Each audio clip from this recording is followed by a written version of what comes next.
Hello નમસ્કાર મિત્રો, આપણી યુટ્યુબ ચેનલ સ્કાયફિનિટી એજ્યુકેરમાં આપ સર્વેનું હાર્દિક સ્વાગત છે।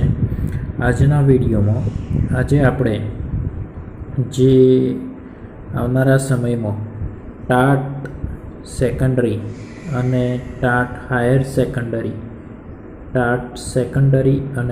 હાયર સેકન્ડરીની જે ભરતી આવવાની છે એમાં મેરિટ એનાલિસિસ વિશે જોવાના છીએ। તો વિડીયો અંત સુધી જોશો, આપના મિત્રોને શેર કરશો, લાઈક કરશો અને સબસ્ક્રાઈબ કરવાનું ચૂકશો નહીં, જેથી કરીને આવનારા તમામ વિડીયોની નોટિફિકેશન આપના સુધી પહોંચતી રહે। તો શરૂ કરીએ મિત્રો આજનો વિડીયો। જે શિક્ષક અભિરુચિ કસોટી ટાટ 2023 કે જેના બેઝ ઉપર હવે નજીકના સમયમાં ભરતી થવાની છે ટાટ સેકન્ડરી માધ્યમિક શાળાઓ અને ટાટ ઉચ્ચતર માધ્યમિક શાળાઓ અને હાયર સેકન્ડરી, આ બંનેની જે એક્ઝામ છે એના કુલ મેઇન્સના 200 ગુણમાંથી ઉમેદવારે મેળવેલ ગુણના આધારે ભરતી થવાની છે એ આપણે જાણીએ છીએ। તો એના પરથી જે મેરિટ એનાલિસિસ છે એ જોઈએ મિત્રો। તો મેરિટ એનાલિસિસ છે એમાં કુલ જે આ ટાટની પરીક્ષા આપી હતી એવા કુલ 59,448 ઉમેદવારો હતા, બરાબર। અને એમાંથી જે કંઈ પણ વિદ્યાર્થીઓ છે જેમણે 110 કે તેથી વધુ ગુણ મેળવેલા છે, મતલબ 110થી વધારે, મતલબ 110 થી 200ની વચ્ચે કુલ 44,111, એટલે કે લગભગ આપણે કહીએ તો 44,111 ઉમેદવારો એ 110થી વધુ માર્ક મેળવ્યા છે અને કુલ રિઝલ્ટ એનું 74.20% હતું, બરાબર।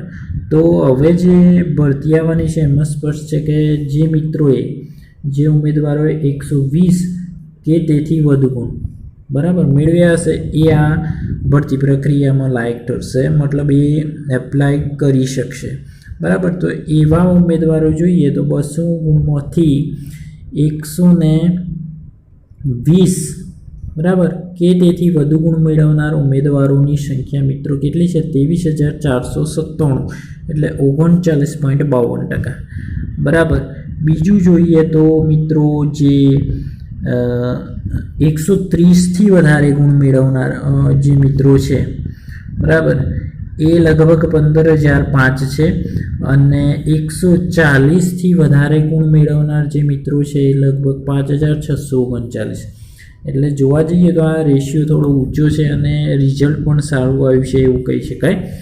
તો એના બેઝ ઉપર જે માધ્યમિક શાળાઓમાં 500 જે સરકારી ગવર્મેન્ટ, બરાબર, અને 3,000 જેટલી લગભગ ગ્રાન્ટીન એડ સ્કૂલોમાં એમ મળીને કુલ તમારી જે મિત્રો 3500ની ભરતી આવવાની છે સેકન્ડરીની, એમાં કહી શકીએ તો આ બધા વિષયોના ઉમેદવારો છે આમાં, એટલે એવું માની શકાય કે 120થી ઉપર, અહીંયા લગભગ કહીએ તો 3500ની ઉપર જે મિત્રોના 130થી 140 કે 140થી વધુ છે એમના ચાન્સીસ રહે।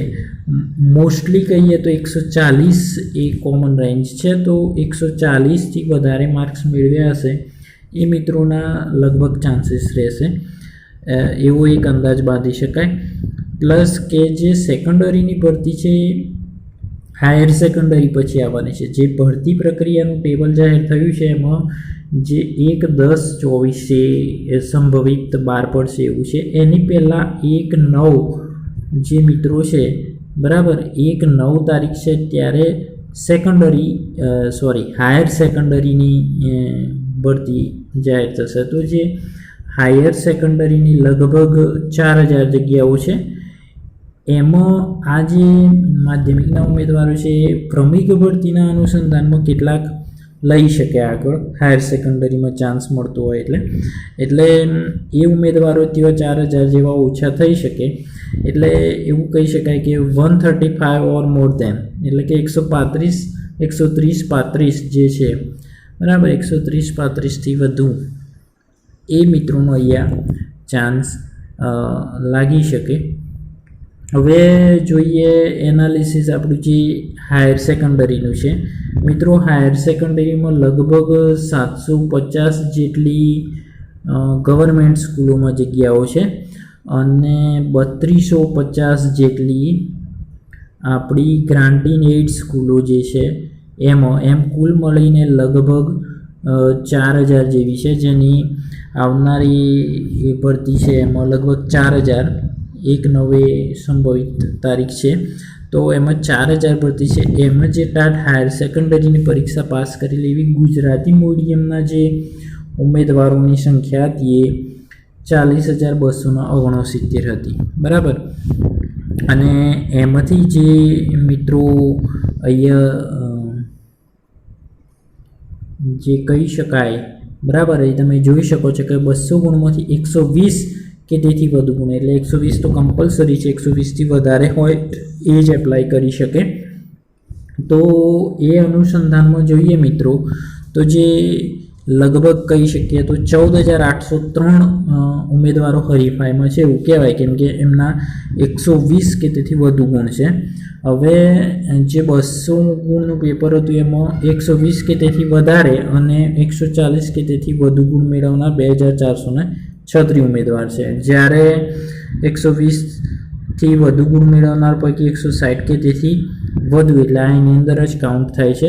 તો એ લગભગ જોવા જઈએ તો 56 છે, એટલે આમાં પણ 2,436 છે. એટલે આમાં મોસ્ટલી જોવા જઈએ તો જે મિત્રોના સારા માર્ક્સ હશે અહીંયા લગભગ જે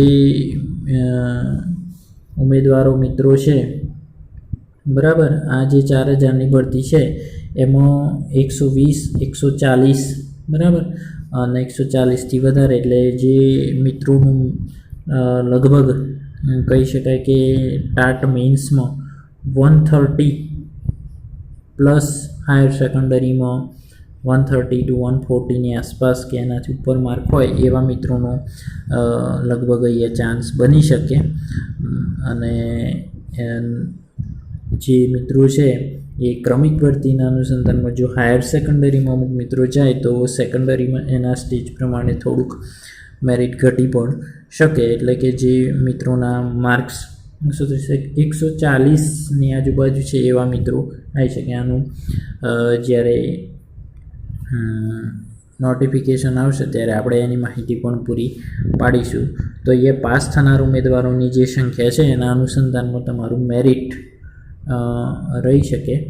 અને જે ઉમેદવારો 140 કે તેથી વધુ ગુણ મેળવ્યા છે એવા હાયર સેકન્ડરીના જે કોઈ પણ વિષયોની ભરતી વિષય વાઇઝ કેટલી આવે છે અને એ વિષય વાઇઝ જે સંખ્યા છે અને એના સામે ભરતી કેટલી આવે છે એના ઉપર પણ આ બાબત ડિપેન્ડન્ટ છે. એટલે